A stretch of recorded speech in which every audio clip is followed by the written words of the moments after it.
Good afternoon from a chilly November afternoon here in the Northeast, very windy. Thanks for being here with us today. Welcome to our Choices Community of Practice November Coffee Chat. My name is Molly Garone. I am a Senior Communications Coordinator for the Choices Project at the Prevention Research Center on Nutrition and Physical Activity at the Harvard T.H. School of Public Health, and I'm happy to be facilitating today's coffee chat. Our topic for today is nutrition strategies that cost-effectively improve population health and health equity. So I just want to take a moment to acknowledge our funders who make this work possible, and also note that our Choices work and events are for research and educational purposes only. Today's event is intended to provide information, tools, and resources to inform and educate, and is not an attempt to influence any specific legislation. Next slide. For those who might be new to the Choices Community of Practice, I'll just briefly describe what it is. The Choices Community of Practice includes people whose work focuses on advancing obesity prevention, healthy eating, and active living, and want to learn more about how cost-effectiveness analysis can advance their efforts and address health equity. And it's our goal to support these efforts by providing tools, resources, and training opportunities. Our coffee chats are unique, informal opportunities to gather ideas, innovate together, and get to know each other better. So today we will be discussing nutrition strategies that cost-effectively improve population health and health equity. Prevention strategies with strong evidence for improving population health and promoting health equity are needed to address the disproportionate impact that chronic disease and obesity have on low-income populations and communities of color. We are excited to be joined by our own Dr. Steve Gortmaker, who will explain two promising paths to reduce health disparities and improve health equity. Steve will highlight examples of nutrition strategies that he recently presented at the American Public Health Association's national meeting, as well as examples from our work with health departments and community partners in the United States that have been found to cost-effectively improve population health and health equity. So now I would like to introduce our speaker. Dr. Steve Gortmaker is a professor of the practice of health sociology at the Harvard T.H. School of Public Health, where he also directs our Prevention Research Center on Nutrition and Physical Activity. Dr. Gortmaker's research is focused on the health of children and adolescents, particularly households living in poverty and minority populations. The major goal of his research has been to identify modifiable risks for morbidity and mortality in youth, and to both initiate and evaluate interventions to improve these outcomes.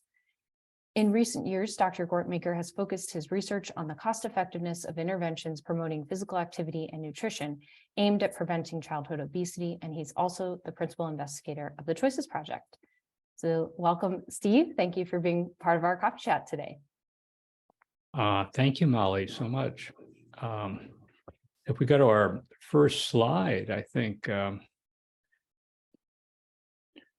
we can see our beginning. There we go. Perfect.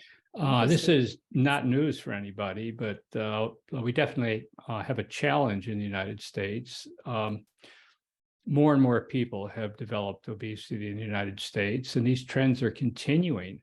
Our work indicates that about half the U.S. population will have obesity, about a quarter will have severe obesity by the year 2030. Among children and youth, obesity rates are at historically high levels, and racial, ethnic, geographic, gender, and income disparities are all growing. These increases in disparities are driven by many forces: the social and economic determinants of health, structural racism, the commercial determinants of health.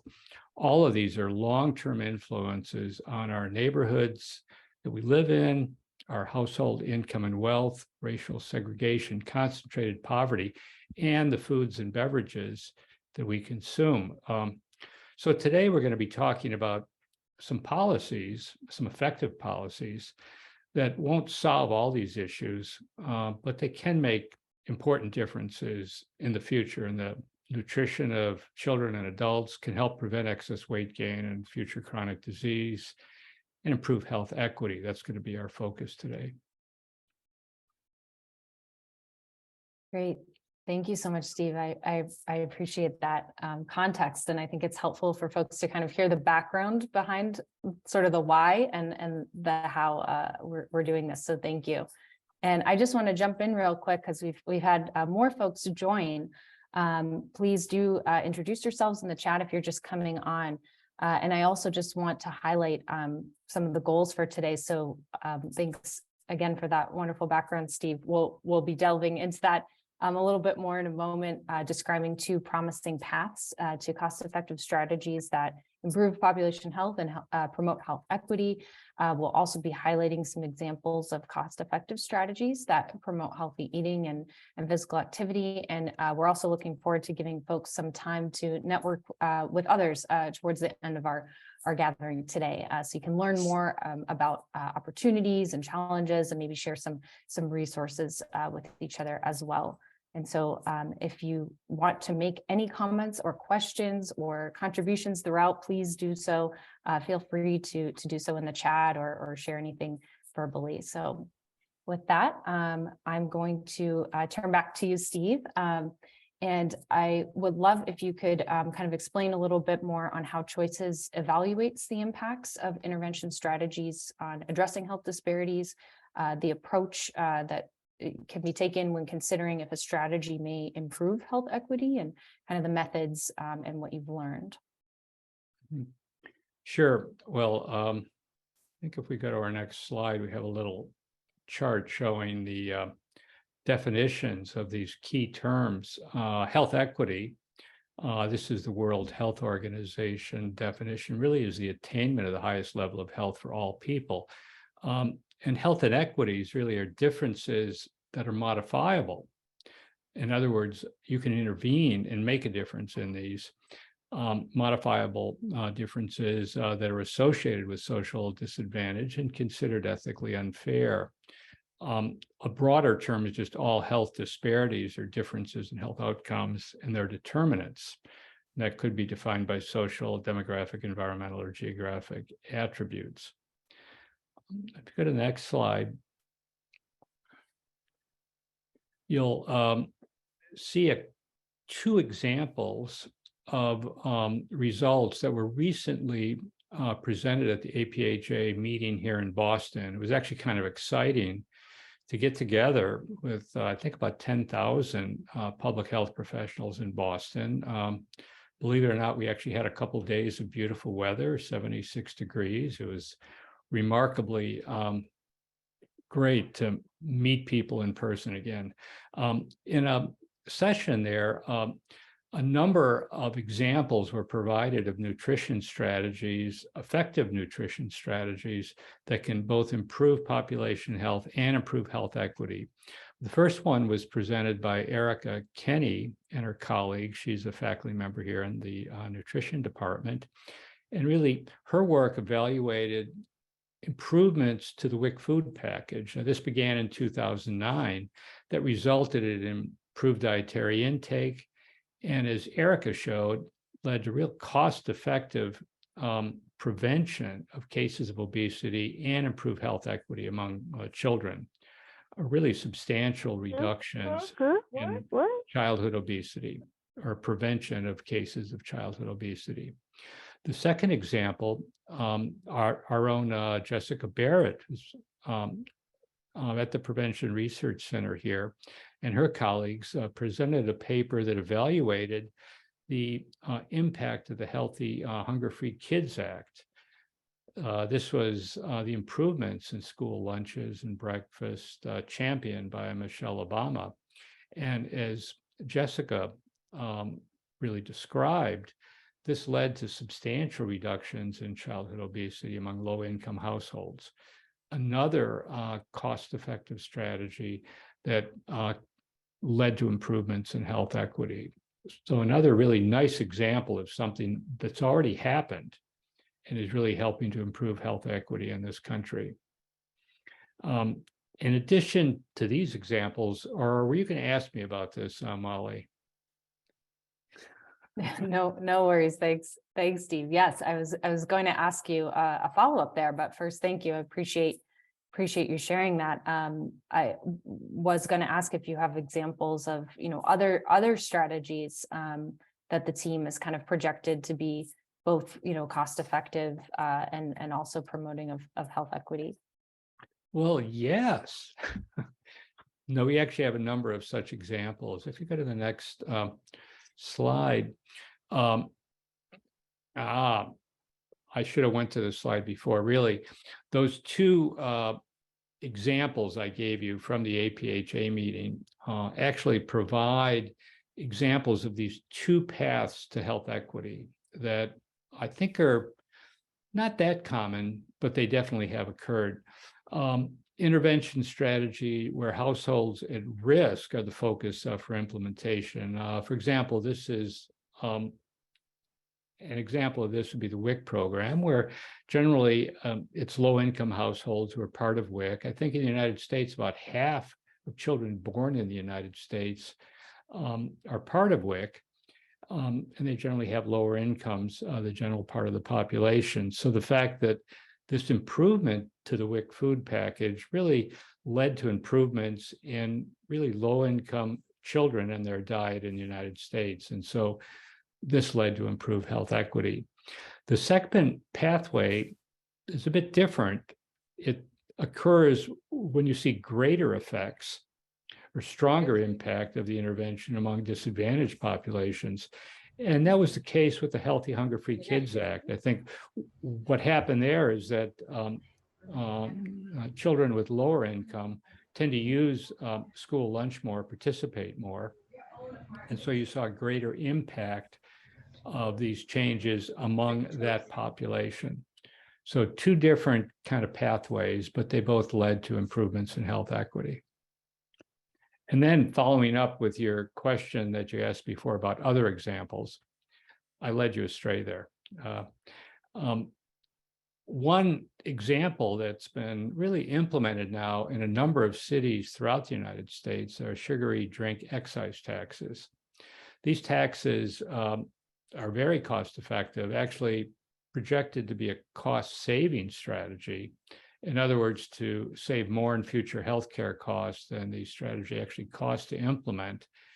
And as we've worked with folks in California, Denver, Hawaii, New York, Minnesota, and Alaska, just as some examples, well, like we see good evidence that a sugary beverage excise tax in those states would improve health equity for two actually reasons. One, there's a long history of targeted marketing to low-income populations, and so low-income populations tend to consume more sugary beverages. Also, individuals with higher BMIs see a greater impact of this kind of an intervention. You get a bigger effect of the intervention. So it tends to improve health equity for two different reasons. Two other examples of effective strategies that have already been implemented actually are electronic decision support for pediatric medical providers in Denver. They implemented this intervention in community health centers. It was Denver Health. And because these health centers tend to serve lower income populations, we project that this would improve health equity there. Another example is in WIC. There's an intervention, it's pretty inexpensive, just counseling families on how to reduce television time in their kids. And that's been implemented actually in Oklahoma for a number of years now. And it's another example of a strategy then that's targeted to a lower income population and therefore can improve health equity. Great. Thank you so much, Steve. Thank you for detailing those pathways to health equity before this, and then providing these additional examples. And I think I want to lift up, I think it's really helpful to see that there's such a range of options out there for interventions that kind of go across settings that all have good evidence that they can really make a difference and offer a lot of value for the money invested, especially your example with sugary drink taxes. They can even be cost saving. So I really appreciate you walking through those examples. We do have folks on the call today from many different areas who work in health promotion and chronic disease prevention, who are interested in this kind of work and in addressing health disparities in their communities. I'm wondering if you could speak a little bit to how those on the call can use this research and these findings to advance their work. Sure. Well, I think one thing that everybody can do is to try and identify effective strategies in their community and make sure they're well implemented. An example of this would be the WIC program, for example. As I've just described, I mean, there's really good evidence for the effectiveness of the program and the latest improvements in the food package change. But actually, as Erica Kenny talked about in her APHA session, many eligible households across the U.S. don't access WIC benefits. And so this is a strategy that you can actually work towards in your community to improve the enrollment in WIC and uptake of that intervention. I guess the other piece of advice there, if you're looking at new strategies to implement new things, well, make sure you have some evidence for effectiveness, ideally cost effectiveness of that strategy.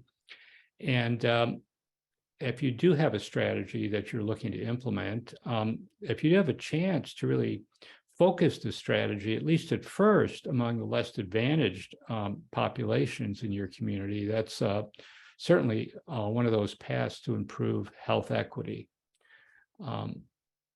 Those are a couple of ideas there that you can follow up on.